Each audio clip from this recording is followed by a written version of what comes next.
Scientists say your dreams are a simulation, your brain running social and emotional rehearsals for the challenges you'll actually face.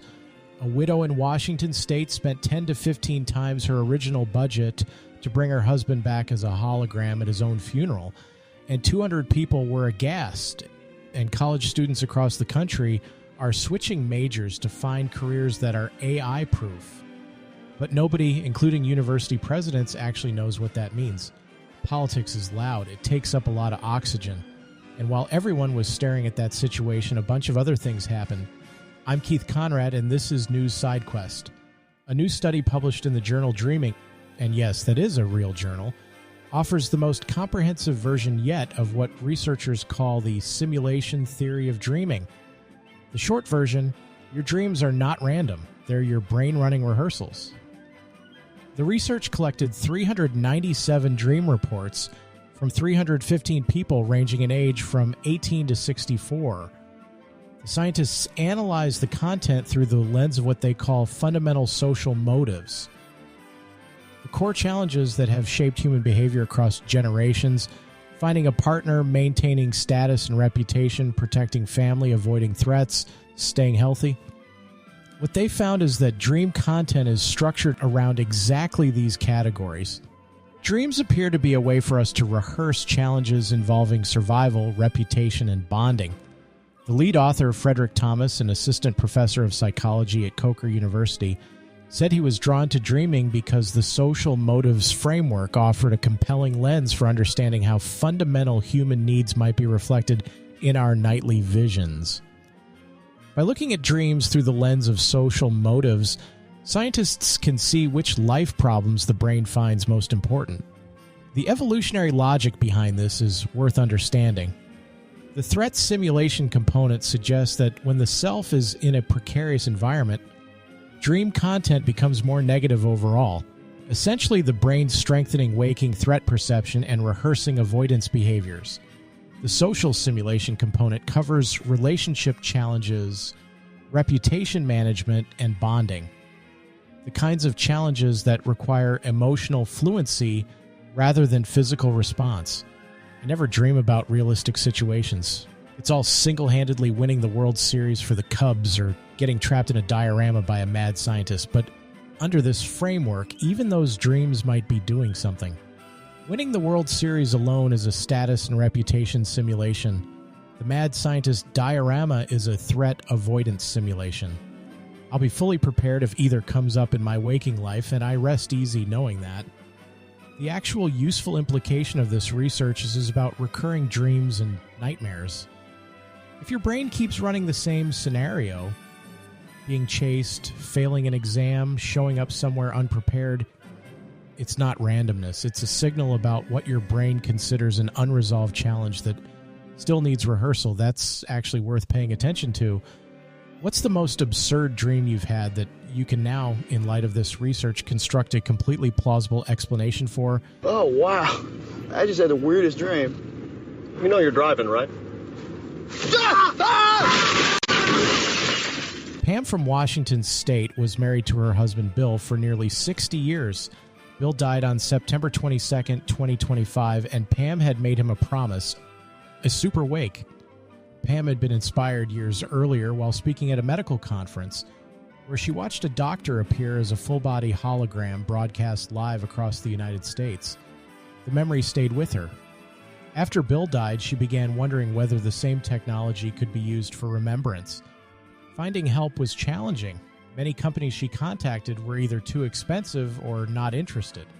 She eventually connected with Proto-Hologram and Hyperreal, two companies that work with hologram and avatar technology. She had originally promised Bill she'd spend $2,000 on his wake.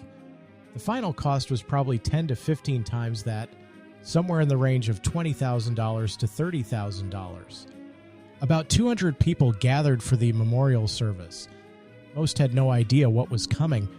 When Bill's hologram appeared, life-size, from the waist up, speaking directly to the room, the reaction was immediate.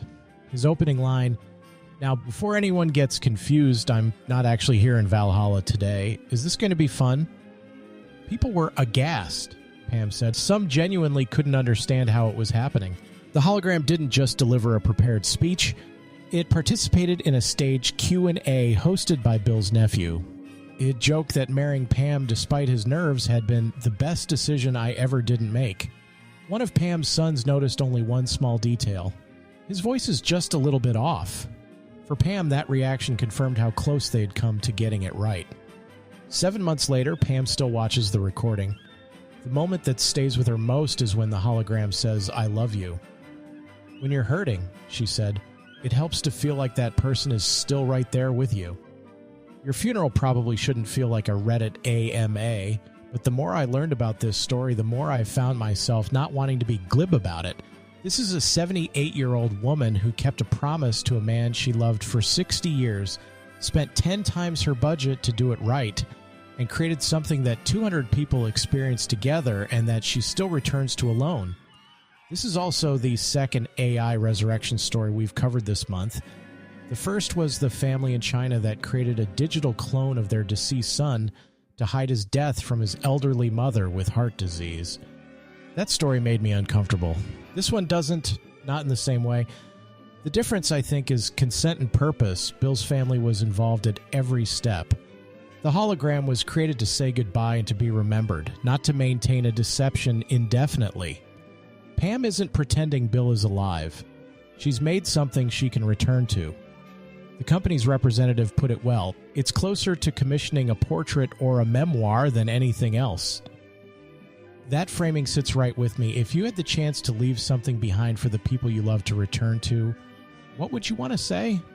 What's the thing you'd want them to be able to ask? Not to mention the fact that you're talking to a dead guy! The Associated Press ran a piece this week that captures something I've been watching develop across a dozen stories this month, and this is the most concrete version of it yet.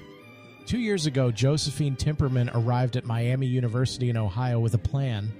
She declared a major in business analytics, figuring she'd learn niche skills that would stand out on a resume. But the basic skills she was learning, statistical analysis, coding, can now be automated. Everyone has a fear that entry-level jobs will be taken by AI, she said. A few weeks ago, she switched her major to marketing. Her new strategy, build critical thinking and interpersonal skills, areas where humans still have an edge. You don't just want to be able to code.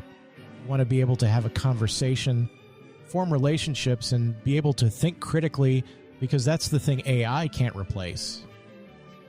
Another student, after applying for 50 software engineering jobs after graduation without a single interview, pivoted to AI consulting.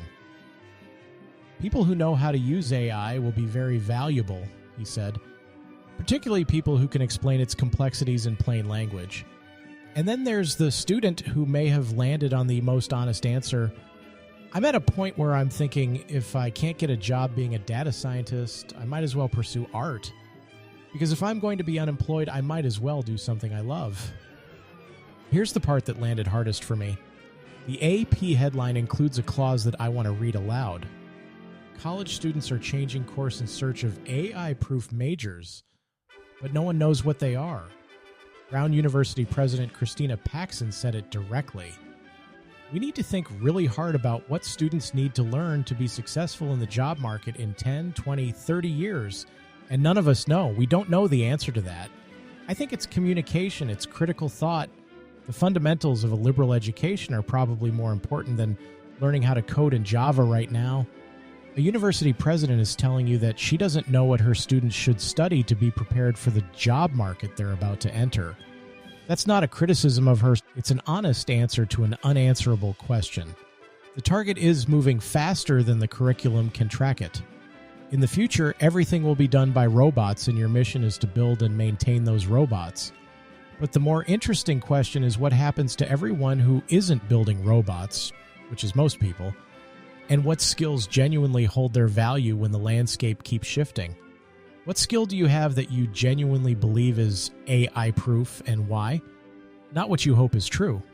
What you actually believe, having watched what's happened over the last 2 years? Danger, Will Robinson! Danger! No, Will Robinson! Danger! Researchers studying ghost sightings and feelings of haunting have found a surprisingly mundane explanation. Infrasound.